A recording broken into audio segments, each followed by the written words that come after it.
બગદાણામાં જે મેટર ચાલે છે એના લીધે ફરી એક ઓડિયો વાયરલ થયો છે જેમાં માયાભાઈ સાથે સમાધાનની વાત થાય છે. તો સૌથી પહેલા તમે આખો ઓડિયો સાંભળી લો. હલો, બોલો. કોણ બોલો? વિનુભાઈ બોલે? વલ્લભભાઈ બોલો, પાવથી. હા. હા, ગૌતમ નહોતો ને? નહીં. એની વાડીએ વહી જતો. હું પાવઠી તળાવ આવતો ને 10 વાગે. એને 4 વ્હીલર લઈને જતો હતો એની વાડીએ. તે જેને બેઠા ને પોચે હાંકતો હતો ઈ બાજુ છે ને, ઈ માયા બાજુ છે બધા. ઈ 6 તારીખે હું કામે ને હાંકડાને પટે કસર. નમસ્કાર મિત્રો, સ્વાગત છે તમારું આપણી યુટ્યુબ ચેનલ. મિત્રો, હાલમાં જે છે માયાભાઈ આહિરનો જે બગદાણાનો જે વિવાદ ચાલ્યો છે જયરાજ આહિરનો, તેની અંદર મિત્રો સમાધાન થયું હોય એ રીતની વાતો સામે આવી રહી છે. જેમાં મિત્રો સમાધાન માટે રાખેલી ગુપ્ત મિટિંગ અને અન્ય જે બાબતોને લઈને આ એક રેકોર્ડિંગ હાલ સોશિયલ મીડિયામાં ખૂબ જ વાયરલ થઈ છે. તો શું છે સમગ્ર હકીકત, તમે પૂરું રેકોર્ડિંગ સાંભળશો એટલે તમને ખ્યાલ આવી જશે. તો મિત્રો, ચેનલ ઉપર નવા છો તો ચેનલને સબસ્ક્રાઇબ કરવાનું ના ભૂલતા. તો સાંભળો આ રેકોર્ડિંગ. પેટી નથી, ત્યાં કચરા પેટી પાસે માયાની ગાડી વાઈડની આડી ઉભી હતી. એટલે મેં કીધું આ છે ને ગૌતમ ને આરસી ને મળવામાં મીટિંગ કરવાની છે. મોડલ ગીગા ભૂમની વાડી છે ને, મોડલ રાખેલી. ત્યાં એની મીટિંગ હતી, ગૌતમ ની, આરસી અને માયાની, ગીગા ભૂમન છોકરોની. એટલે એ આ આપડી સમાજ બાજુ નથી, એ એની બાજુ છે એમ. હા, તો એની કરે છે ને. મેં હરૂભરૂ જોયેલા છે ત્યાં એને. હા હા. મેં ધમભાઈ વેગર ને મેં ફોન કર્યો હતો. મેં કીધું આ તરત મેં ફોન કર્યો હતો, હોય નહીં. મેં કીધું હા પણ હું ભાઈ નજરે જોઈને આવ્યો ને. આ તો પાકું જ છે ભાઈ. આરસી એની બાજુ છે. હા, એ બધા એની કોર છે. એનું કઈ ગયેલા હોય ને ત્યારે પૈસા મળે એની કોર જાય એમ છે બધા. આ બધું પૈસાનો તોડ થઈ જાય એટલે પૈસા હાટું જાય. આનું કઈક કરવું તો હવે ગૌતમ નું એ આપડે સમાજ નો ઉગાડા પાડા તો જ થાય, ખબર પડે. હું તો હીરાભાઈ ને ફોન કરવાનો છું. હીરાભાઈ શું કહેવાનું છે કે આવી રીતે છે ને, તમે આમ દોડો તો આ લોકો આમ દોડે. અને દિવ્યેશ ને હું ફોન કરી. ગૌતમ બાકી મૂકવાનું થતો જ નથી. ના ના ના, કેવું તો પડે આગેવાનું નથી તો પેલા માથે પાણી ફેરવે આ લોકો. હા એમ. તળાજામાં રેલીમાં ના પડતા હતા ઘણા સમાજ ને, તમારે નહીં જવાનું એમ. આગળ કાલે એની આગળ કોઈક બેઠો હતો ને, એ ન ઓળખાણો. બાકી ગૌતમ પોચે જ આગતો હતો. એ તો મને ખાસ ધ્યાન છે. અમારે પીરની દરગાહ આવે ને પાવઠી પાસે, ત્યાં મને આમાં મળ્યા થાય ગાડી લઈને. એ તો એની ગોરજ છે ને, પણ મેં કીધું સમાજ ને ઘણા ને ફોન કીધું આ ન કરતા ને જાતા નહીં ક્યાંય એમ. એવું કીધું એને. એટલે હું આ હીરાભાઈ ને ફોન કરી અને દિવ્યેશ ને કરવો ફોન. દિવ્યેશ ને તમે બગદાણા હરુભરું જવું ને જવાનો છે આજે. આજ આવે કાલે આવે? આજ આવે. હવે ત્યારબાદ બીજો ઓડિયો છે કે જે હમીર બારાડી અને ઉમેશ આત્રોલિયા વચ્ચે વાત થઈ હતી, જેનો પણ ઓડિયો આપણી પાસે અવેલેબલ છે. તો સૌથી પહેલા તમે આખો એ ઓડિયો સાંભળી લો. હાલો, કોણ બોલો ભાઈ? કોણ બોલો? હમીર બારાડી બોલું, દેવભૂમિ દ્વારકાથી. હા ભાઈ બોલો ને. તમે કોણ બોલો? ઉમેશ આત્રોલિયા બોલો. હું ભાઈ જયરાજભાઈ ને તમે ફોન કર્યો હતો? હા. હું ફોન કર્યો હતો? જયરાજભાઈ હુમલો શેના માટે કરાવરાયો? તમારી પાસે કોઈ સબૂતી છે કે જયરાજ સબૂત છે? ઓલો ભાઈ ફોન બોલે છે ને, એ ભાઈ ખોટા? એ ભાઈ ખોટા? નવનીતભાઈ જે બોલે ખોટા? હું સબૂત શું છે? હા, અને જયરાજે એને ફોન કરીને એવું નતું કીધું ભાઈ કે તારું ભાઈ મારે તને રૂબરૂ મળવું, એનો મતલબ શું થયો?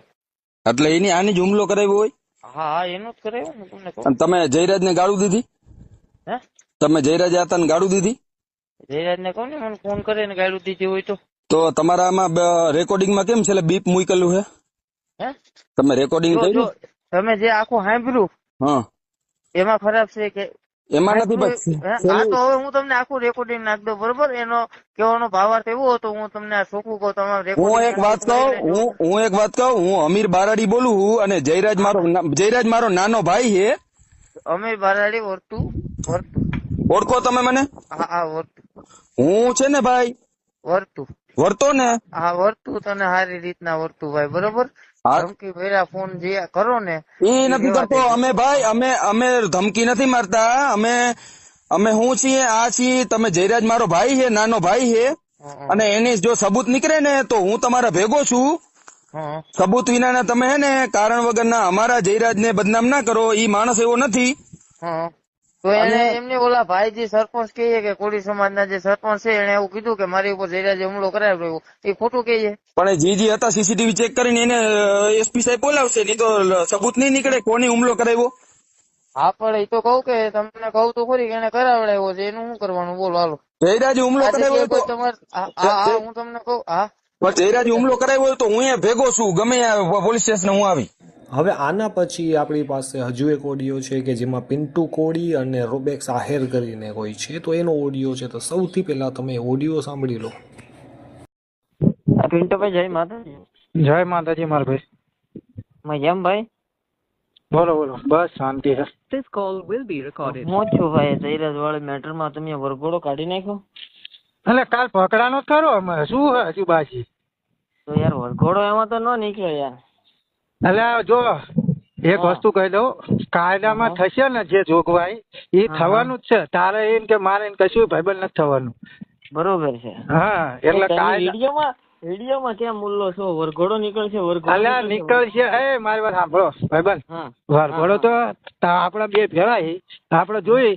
કાયદો એવું કે ભેગો નથી જરાય ભાઈ, હું તને ચોખ્ખું કઉ છું. એટલે તો કઈ નઈ મારે ભેગો ના હોય, મારે શું તારું કામ હોય? એટલે મારે તો તારું શું કામ છે? તું ક્યાં નો વિડીયો બધે પાડે. હવે ત્યારબાદ આપણે જે પરસોત્તમ સોલંકી છે એ પણ બગદાણા કેસ વિશે અને નવનીતભાઈ વિશે શું કહે છે એનું પણ આપણે થોડુંક સાંભળી લઈએ. સરકારના મુખ્યમંત્રી અને તમામ આગેવાનોએ અને સમાજના તમામ આગેવાનોએ આની અંદર જે મહેનત કરી અને આની અંદર જે નવનીતને આની અંદર સફળતા મળી છે એને હું બધાનો ખૂબ ખૂબ આભાર માનું. ત્યારબાદ ફરીથી આપણી પાસે પિન્ટુ કોળીનો વિડીયો છે કે જે ફેસબુકમાં હંમેશા લાઈવ કરતા હોય છે અને એકબીજા ઉપર પ્રહાર કરતા હોય છે. તો એ રીતે આપણે જોઈ લઈએ પહેલા એ પણ શું કહેવા માંગે છે. સાંભળી લો આખો વિડીયો. સમાજની એકતાનો તાકાત, આ છે સમાજની એકતાનો પાવર, અને આ છે ભાઈની સરકાર, એટલે કે બાપજીની સરકારનો તાકાત. ખરેખર મિત્રો આજે ખૂબ ગર્વની વાત છે કે ભાઈઓના ઘરે પાણા મંડાય. આ કહેવત અમથી નથી પડી પણ જોઈ લીધી ને. આ છે એકતાની તાકાત. ત્યારબાદ હમીર બારાડીએ પરસોત્તમ સોલંકી અને હીરા સોલંકી વિશે શું ખુલાસા કર્યા તેનો પણ વિડીયો આપણી પાસે છે. તો સૌથી પહેલા તમે આ વિડીયો જોઈ લો. પણ આપણે લડત એની સામે લડ્યા, પણ મરદ હોય ને મરદ તો એને વખાણ કરવા પડે કે ભલે ભાઈડો હે પરસોત્તમભાઈ સોલંકી, કેમ કે એની પાછળ સમાજની પાછળ ઊભો રહીએ એ પરસોત્તમભાઈ સોલંકી. આવનારી ચૂંટણીમાં એવાને મત આપજો. સમાજ જોઈને ના આપતા, સમાજ માટે કોણ કામ આવે એને મત આપજો. આહિર આહિર આહિર એ બધું બંધ કરો. કોઈ કેટલા કામ આવે બધું જોઈ લીધું.